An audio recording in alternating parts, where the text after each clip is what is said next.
আসসালামু আলাইকুম everyone, welcome back to my channel. কেমন আছেন সবাই? আশা করছি আল্লাহর অশেষ রহমতে আপনারা অনেক ভালো আছেন, সুস্থ আছেন। আলহামদুলিল্লাহ আমরাও ভালো আছি। আপনাদের সাথে আরও একটি নতুন ভ্লগ ভিডিও শেয়ার করছি। আশা করছি আপনাদের কাছে ভালো লাগবে। ভালো লাগলে অবশ্যই আমার চ্যানেলটি সাবস্ক্রাইব, আর যারা ফেসবুক থেকে দেখছেন তারা পেজটিতে ফলো দিয়ে রাখবেন। আজকে সকাল থেকে আমি ভিডিওটা শুরু করেছি। সকাল সকাল আমি পটল ভাজি করে নিচ্ছি। তো পটলটা আমি ছোটো চিংড়ি মাছ দিয়ে ভাজি করে নিচ্ছি। এভাবে কিন্তু খেতে অনেক বেশি ভালো লাগে। তো আমার কাছে এভাবে পটল ভাজিটা খুবই ভালো লাগে, তার জন্য আমি এভাবে ভাজিটা করে নিলাম। পটল ভাজিটা হয়ে গিয়েছে, এখন আমি নামিয়ে নিব। পটল ভাজি দিয়ে আজকে সকালের খাবারটা খাওয়া হবে। তার কিছু ডিম সিদ্ধ করে নিয়েছি। আমি আজকে ছোলার ডাল দিয়ে ডিম রান্না করব। ছোলার ডালটা আমি আগে থেকে একটু সিদ্ধ করে রেখেছি, তাহলে রান্না করতে খুব বেশি সময় লাগবে না। আর এদিকে আমি প্রেসার কুকারে ভাত রান্না করে নিয়েছি। তো এখন আমি সকালের খাবারটা খেয়ে নিব। মেয়েকেও আমি আমার সাথে আলাদা পাত্রে খাবার দিয়ে বসিয়ে দিব। এখন থেকে আমি মেয়েকে নিজে হাতে খাওয়ানোর জন্য চেষ্টা করছি, এজন্য তার আলাদা পাত্রে দিয়ে দিব। যতটুকু খাইতে পারে খাবে, বাকিটা আমি পরে আবার খাওয়ানোর চেষ্টা করব। তো এখানে আমি তার আলাদা করে দিয়েছি, সে একটু একটু করে খাওয়ার চেষ্টা করছিল। আর এখানে আমি তারপরে খাওয়াটা শেষ করে ছোলার ডালটা রান্না করে নিচ্ছি। আমি ডিম দিয়ে ছোলার ডালটা রান্না করে নিব। তো রেসিপিটা আজকে আর শেয়ার করলাম না, এগুলো আমি আগেও শেয়ার করেছি। তো এখানে আমি কিছু কোয়েল পাখির ডিমও দিয়েছি। বাবুর জন্য সিদ্ধ করছিলাম, বাবুর খাওয়ানোর জন্য। তো বাবু খাবে না, এর জন্য তারপরে আমি এখানে দিয়ে দিয়েছি।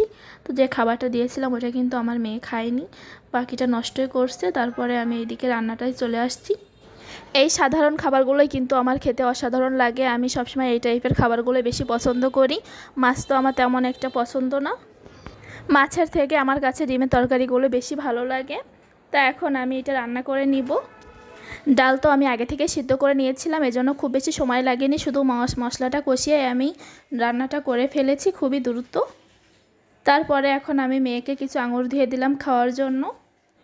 সকালের নাস্তার পর 11টা-12টার মধ্যে আমি একটু বাবুকে ফল খেতে দিই। বাবু ফল একটু পছন্দ করে। তারপরে এখন বাবুকে ফলটা খাইতে দিয়ে আমি একটু অন্য কাজ করে নিব। তারপরে আর ভিডিও করা হয়নি। এখন সন্ধ্যাবেলা আমি দুধ চাল করে নিচ্ছি। এটা গরুর দুধ, আমি গ্রাম থেকে নিয়ে আসছিলাম। আর এই পাশে ছোলার ঘুগনি রান্না করে নিচ্ছি।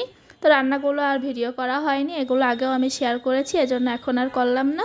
তা আমার ছোলার ঘুগনিটা কষানো হয়ে গিয়েছে, এখন আমি পানি দিয়ে দিচ্ছি, দিয়ে কিছুক্ষণ পরে নামিয়ে নিব। আর এইদিকে দুধটাও জাল করে নিচ্ছিলাম। তো ঘুগনিটা সন্ধ্যা নাস্তার জন্য বানিয়েছি, আর দুধটা রাতে খাওয়া হবে, এজন্য এখনই জাল করে রেখে দিচ্ছি। দুধটা একটু সময় ধরে না ফুটিয়ে নিলে আমার কাছে খেতে ভালো লাগে না, এজন্য আমি একটু 2-3টা বলক আসার পরে কিছুক্ষণ ধরে একটু ফুটিয়ে নিই। তারপরে এখন সেই ছোলার ঘুগনিটা দিয়ে মুড়ি খেয়ে নিব। তো এইভাবে মুড়ি দিয়ে ছোলা খেতে কিন্তু আমার খুব বেশি ভালো লাগে। আর এই মুড়িগুলো গ্রাম থেকে নিয়ে আসছিলাম, মুড়িগুলোও কিন্তু খুবই খেতে ভালো ছিল, মসমসে ছিল। আর এই মসমসে মুড়ি দিয়ে কিন্তু ছোলার ঘুগনিটা খেতে ভালোই লাগছিল। তারপরে এখন আমি এটা খাওয়া শেষ করে তারপরে বাকি কাজগুলো করে নিব। আমার সাথে সাথে বাবুকেও আমি একটু খাইয়ে দিচ্ছিলাম।